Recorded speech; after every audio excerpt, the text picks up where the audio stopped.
President Obama is very careful when he refers to Muslim terror attacks, refraining from linking Islam to the atrocities. But leaders of other nations do, like France's President François Hollande. While he was in Washington last week, he did just that. However, you didn't hear him say it on a video the White House posted of his remarks.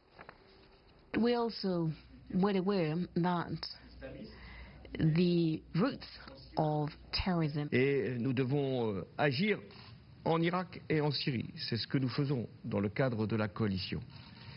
Et Now, this is what Hollande actually said. But we also were aware that the roots of terrorism, Islamic terrorism, is in Syria and in Iraq. You heard that right. He used the phrase Islamist terrorism. The White House initially posted the video without the edits, but then took it down and uploaded it again with the interpreter's voice muted. It blames a technical error for the word omission and posted it for a third time, this time with Hollande's full comments. Now, as you can imagine, some of my pals here think that was intentional.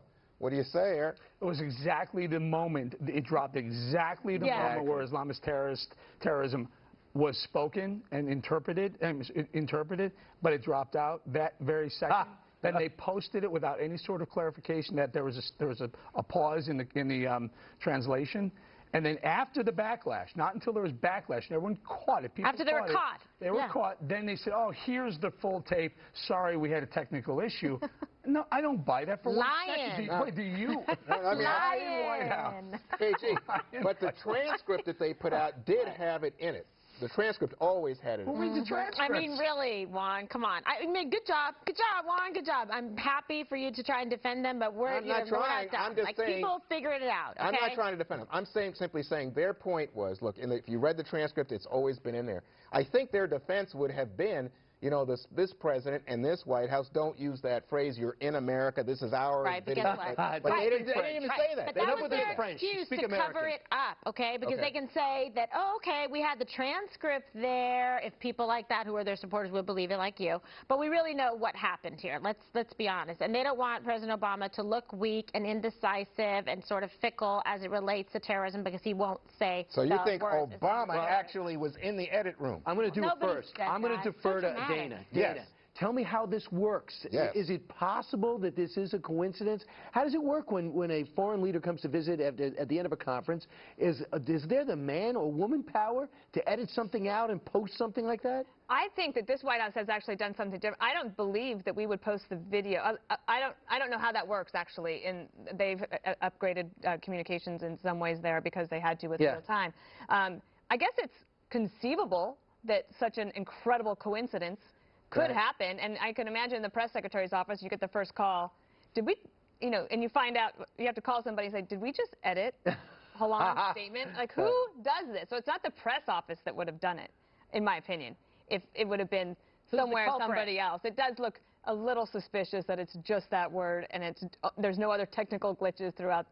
Yeah, I don't see how you get away. I mean, the thing is, you have just played into the hand of everyone who says, you know, this president refuses to say Islamic terrorism exists in the world. And I know he has a reason for it, which is he doesn't want to alienate our Muslim allies around the world. He doesn't want he doesn't want to convey the impression that the United States is involved in a Western war against Islam. So you edit world leaders, well, you have the courage to tell the truth? But if he blamed Hollande blamed global warning for the problem with terror, that would have been edited back to its original Latin. They would have put it in. Yes, absolutely. It would have been absolutely in and emphasized. What about if Cruz had said we should patrol Muslim neighborhoods? You know, what if Trump had said ban all Muslims from coming in the country? They would have put that up in large letters. Absolutely.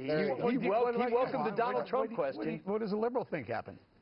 I don't know what happened. He thinks it's suspicious. Yes, of course it's suspicious. I'm not blind. I think it's very suspicious. I think it's a legitimate topic. I think they played into the hands of everybody who wants to be reminded. You know, I'm so mad that Obama won't say Islamic terrorism. You never, ever edit a transcript or a video of a public meeting. Epic fail. Epic fail. It happened one time with Tony Snow. Guy said it's actually a funny story. Tony Snow meant to say thank you to several people in the office one day, and this is at a press briefing, and he forgets one guy. that's on our team, okay? And he's mortified because he realizes it afterwards. And he, unbeknownst to me, calls the transcription people and says, hey, can you add his name back into the transcript? Transcript comes out a couple hours later. Sure enough, a reporter says, wait, he didn't mention so-and-so because that guy was mad. So it became this whole big issue. And the question was, does the White House edit transcripts? And so the rule is, don't ever do it. Leave it alone. Okay,